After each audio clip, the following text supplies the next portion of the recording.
Je suis Ulysse, fils de Laerte, connu des hommes et des astres pour ma ruse. C'est ainsi que j'ai parlé à Alcinos et à sa cour en révélant mon identité. Ithaque est mon île, ma maison. Pendant 20 longues années, j'ai désiré y retourner, revoir mon fils Télémaque, retrouver mon épouse Pénélope.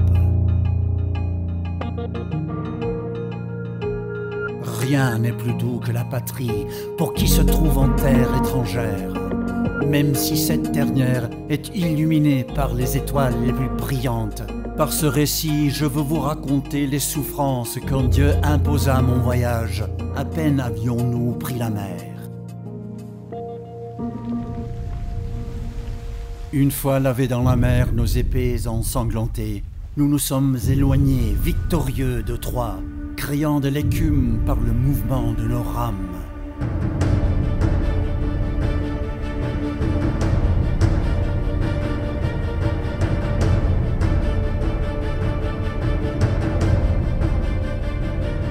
Nous avons dompté les vagues créées par Borée. Nous avons déjoué la fureur de Polyphème et le ciel sembla devenir inoffensif. Éole, gardien des vents, enferma dans une outre les rafales néfastes,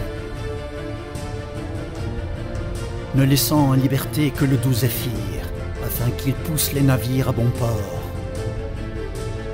Au 10e jour, Ithaque apparut à l'horizon.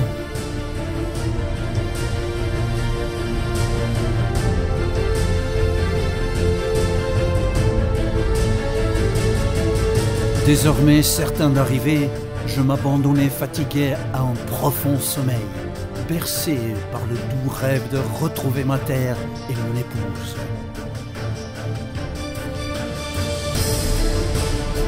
Mais mes compagnons, curieux de savoir quel trésor contenait l'outre, transformèrent cette agréable vision en le pire des cauchemars.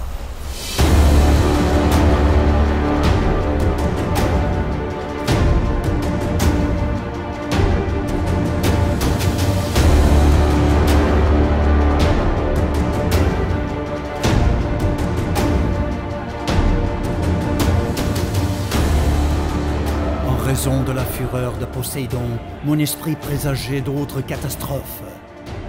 Rejetés par Éole en tant qu'hommes s'étant attiré les foudres des dieux, nous sommes finalement parvenus à l'île des Lestrygons. C'est ici que nos navires connurent une fin impitoyable, dévorés comme des poissons par ces géants cannibales. Mon bateau, que j'avais amarré à l'extérieur du port, fut le seul à être sauvé. C'est donc peu nombreux que nous sommes arrivés sur l'île Béa, habitée par Circé, la déesse magicienne qui transforme les hommes en animaux. Avant de me laisser repartir, Circé exigea que je me rende dans le règne obscur de Hadès pour interroger Tirésias. Le devin prophétisa ainsi: c'est un doux retour que tu cherches, glorieux Ulysse, mais un dieu te le rendra amer. Le futur passa encore par la mer. D'abord, nous avons affronté les sirènes. Afin de résister à leurs chants harmonieux et funestes, je bouchai les oreilles des marins avec de la cire, puis ces derniers m'attachèrent au mât. Viens, viens ici, très fameux Ulysse, grande fierté des Achéens. Arrête le navire pour que tu puisses entendre nos voix mélodieuses et étancher ta soif de connaissance. Nous savons tout. Cependant, la plus atroce des souffrances fut de voir 6 de mes compagnons dévorés par Scylla, le monstre cruel que nous avons affronté pour échapper à la funeste Charybde.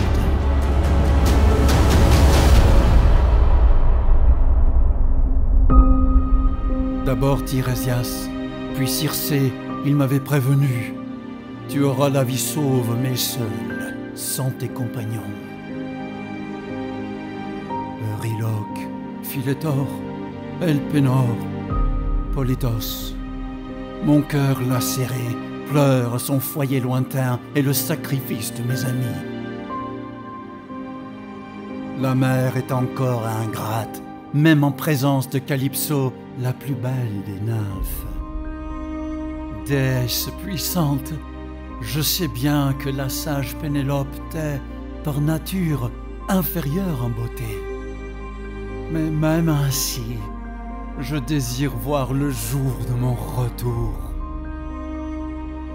Pour moi, naufragé dont le solide navire a été éventré par Poséidon, seule la terre, le foyer et les bras de mon épouse me réjouissent.